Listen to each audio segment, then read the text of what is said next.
Hi everyone. So in the video la 12th standard chemistry la ஒரு important 5 mark பார்த்தறலாம். That is Ostwald dilution law. இது வந்து 8th chapter ல இருக்கு.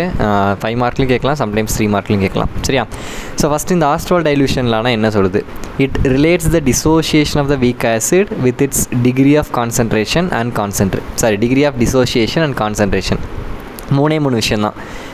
Dissociation of weak acid அதை நம்ம KAன்னு சொல்லுவோம். அதை வந்து டிகிரி ஆஃப் டிசோசியேஷன் ஆல்ஃபா கூடயும் கான்சன்ட்ரேஷன் சி கூடயும் என்ன செய்யுது ரிலேட் பண்ணுது.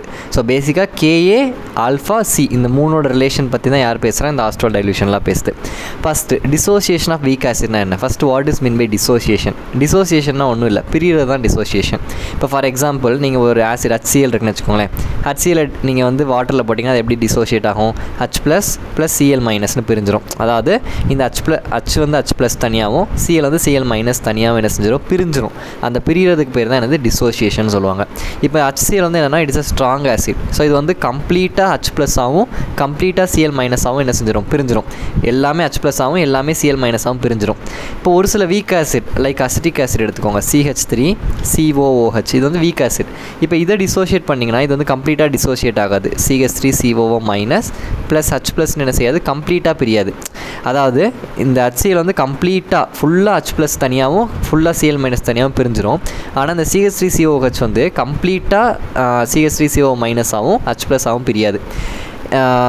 சில CH3COOH வந்து அப்படியே என்ன செய்யும், அந்த நம்ம சொல்யூஷன் நம்ம வாட்டரில் என்ன செய்யும், அப்படியே இருக்கும். சரியா? ஸோ அதான் வீக் ஆசிட்னு சொல்லுவாங்க.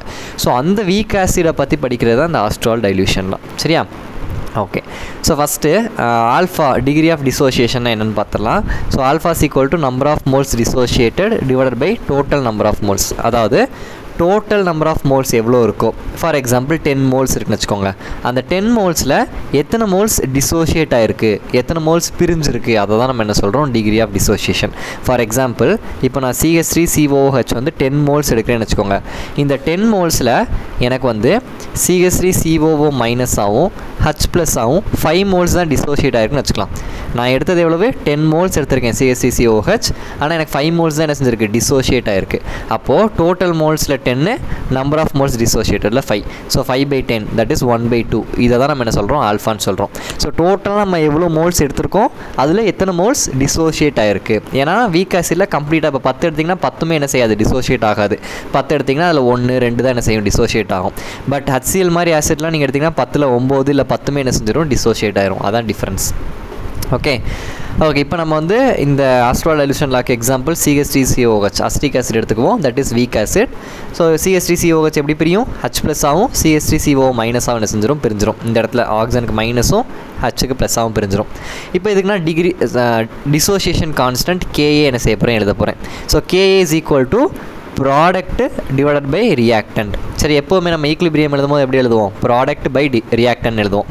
இப்போ இதில் யாரெல்லாம் ப்ராடக்ட் அப்படின்னு பார்த்தீங்கன்னா இந்த H ப்ளஸும் இந்த CH3CO மைனஸும் யார் இருக்கா, ப்ராடக்ட் சைடில் இருக்குது. சரியா? இந்த H ப்ளஸும் CH3CO மைனஸ் ரெண்டுமே ப்ராடக்டில் இருக்குது. இந்த CH3COOH இருக்குல்ல, இது வந்து நம்மளுக்கு யார், ரியாக்டன்ட் இந்த இடத்துல. ஓகேவா? ஃபைன். நம்ம யாருக்கு எழுதணும், K எழுதும் போது concentration of product divided by concentration of reactant, இப்படி தான் நீங்கள் என்ன செய்யணும், எழுதணும். ஸோ ப்ராடக்ட்டில் யார் இருக்கா, H ப்ளஸும் CH3CO மைனஸ் இருக்குது. அதை ரெண்டுமே ப்ராக்கெட் எழுதுங்க. Concentration of H plus, concentration of CH3CO minus. அதே மாதிரி கீழே ரியாக்டன்ட் எழுதணும். ஸோ ரியாக்டன்ட் நம்மளுக்கு யார் இருக்கா, CH3COOH இருக்குது. ஸோ அதை கீழே என்ன செய்யணும், டினாமினேட்டர் எழுதணும். இந்த ப்ராக்கெட்டுக்கு என்ன மீனிங், இந்த ப்ராக்கெட்டுக்கு மீனிங் கான்சன்ட்ரேஷன் அப்படின்னு அர்த்தம். சரியா? ஸோ K எழுதுகிற வரைக்கும் புரிஞ்சா, product divided by reactants. Okay.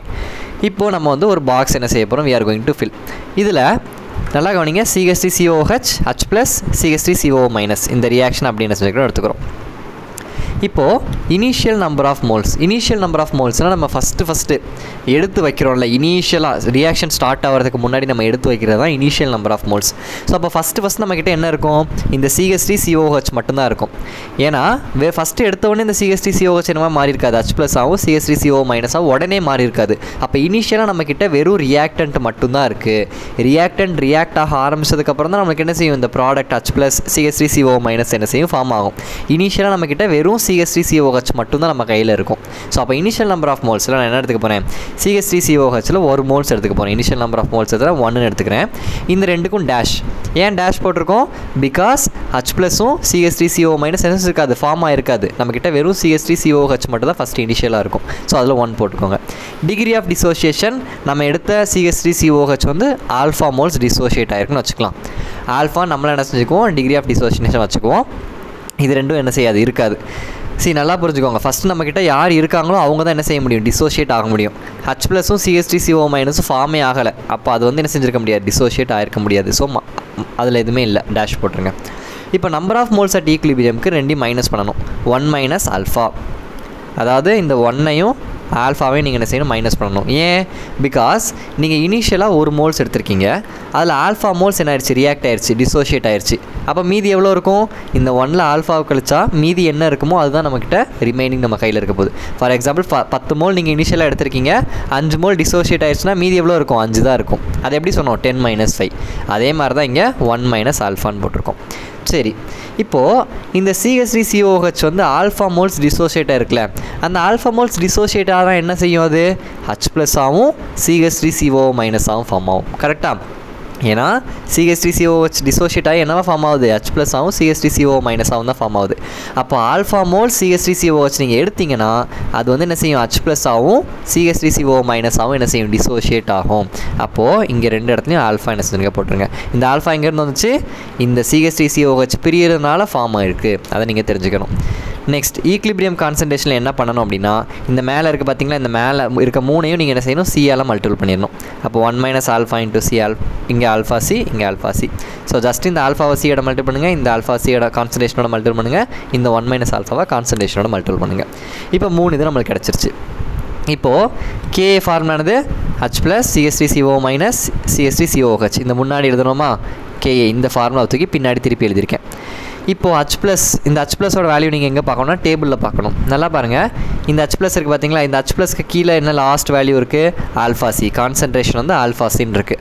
அப்போ H ப்ளஸோட இடத்துல ஆல்ஃபா சின்னு சப்மிட் பண்ணிக்கோங்க. சாரி, ஆல்ஃபா சின்னு சப்ஸ்டியூட் பண்ணிக்கோங்க, ஆல்ஃபா சி. ஓகேவா, எதுக்கு பதிலாக இந்த H ப்ளஸ்க்கு பதிலாக ஆல்ஃபா சி டேபிள்லேருந்து எடுத்து எழுதியாச்சு. இப்போது இந்த CH3CO மைனஸ்க்கு பதிலாக என்ன இருக்குது பாருங்கள், CH3CO மைனஸுக்கு பதிலாக இங்கேயும் நம்மக்கிட்ட ஆல்ஃபா சி தான் இருக்குது. அப்போது அதையும் நம்ம ஆல்ஃபா சின்னு சப்ஸ்டியூட் பண்ணிக்கலாம். டிவைடட் பை CH3COHக்கு என்ன நம்மகிட்ட இருக்குன்னு பாருங்கள். இங்கே CH3COHக்கு நம்மக்கிட்ட 1 மைனஸ் ஆல்ஃபா இன்ட்டு சின்னு இருக்குது, கடைசி இருக்க வேல்யூ அதான் கான்சன்ட்ரேஷன். அப்போது 1 மைனஸ் ஆல்ஃபா இன்ட்டு சி. புரியுதா, என்ன பண்ணியிருக்கோம், இதோட வேல்யூ டேபிள்லேருந்து எடுத்திருக்கோம், இதோட வேல்யூ டேபிள், அதே மாதிரி இதோட வேல்யூ டேபிள்லேருந்து எடுத்து எழுதியிருக்கோம். இப்போ பாருங்கள், இங்கே ஆல்ஃபா சி, இங்கே ஆல்ஃபா சி. அப்போ என்ன செய்யணும், மல்டிபிள் பண்ணணும். கரெக்டாக, so alpha into alpha, alpha ஸ்கொயர்னு வந்துடும். சி இன்ட்டு சி, சி ஸ்கொயர்னு வந்துடும். கீழே 1 மைனஸ் ஆல்ஃபா சின்னு வரும். இப்போ நான் என்ன பண்ண போகிறேன், ஒரு சியை கேன்சல் பண்ணிவிட்டேன். நல்லா கவனிங்க, மேலே சி ஸ்கொயர் 2 சி இருந்துச்சு, அந்த 2 சியில் ஒரு சியை நான் கேன்சல் பண்ணிவிட்டேன், மீதி ஒரு சி அப்படியே தான் இருக்கும். சரியா, அப்போது மீதி இருக்க போகிறது alpha square C by 1 minus alpha. சரியா, இந்த சி கேன்சல் ஆகிடுச்சு, இந்த சி கேன்சல் ஆகிடுச்சு. இதான் மீதி நம்மக்கிட்ட கேஏ அப்படின்னு இருக்குது. இதில் நான் என்ன ஒரு அசம்ஷன் எடுத்துக்க போகிறேன்னா, 1 minus alpha is equal to 1 எடுத்துக்க போகிறேன். Since alpha is very small, alpha is என்னது வெரி ஸ்மால். ஏன் இந்த அசம்ஷன் எடுத்திருக்கோம், பிகாஸ் நம்ம எடுத்துக்கிட்ட CH3COH வந்து ஒரு வீக் ஆசிட். கரெக்டாக, ஸோ வீக் ஆசிடோட டிகிரி ஆஃப் டிசோசியேஷன் ரொம்ப ரொம்ப கம்மியாக இருக்கும். ஏன்னா வீக் ஆசிட் நான் சொன்னேன்ல, இப்போ நம்ம ஒரு 10 மோல் எடுத்தோன்னா அதில் 1 மோல் இல்லைனா 2 மோல் தான் டிசோசியேட் ஆகும். ஸோ அப்போ அந்த டிகிரி ஆஃப் டிசோசியேஷன் வந்து ரொம்ப ரொம்ப ரொம்ப கம்மியாக இருக்கும். இப்போ நீங்களே பாருங்களேன், நான் சொன்னேன் 10 மோல்ஸ் எடுத்துருக்கோம், அதில் 1 மோல் தான் டிசோசியேட் ஆயிருக்குன்னா டோட்டல் நம்பர் ஆஃப் மோல்ஸ் 10 இருக்கும், அதில் 1 மோல்ஸ் தான் டிசோசியேட் ஆயிருக்கு. ஸோ 1/10 வந்து 0.1.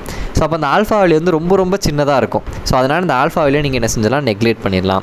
ஸோ அப்போ கீழே 1 மட்டும்தான் இருக்கும். ஸோ 1 எழுதினாலும் ஒன்று தான், எழுதலனாலும் ஒன்று தான். ஸோ இந்த டேர்ம் ஃபுல்லாகவே என்ன செஞ்சிடும், போயிடும். அப்போ மீதி என்ன இருக்கும், KS equal to alpha square C மட்டும்தான் இருக்கும். இப்போ alpha square C equal to KA by சின்னு கொண்டு வந்துடலாமா, அதாவது இந்த சிஏ கீழே கொண்டு வந்துருங்க. ஸோ KA பை சின்னு இருக்கும். இந்த ஆல்ஃபா ஸ்கொயர் அப்படியே என்ன செஞ்சுருங்க, இங்கே எடுத்து எழுதுங்க.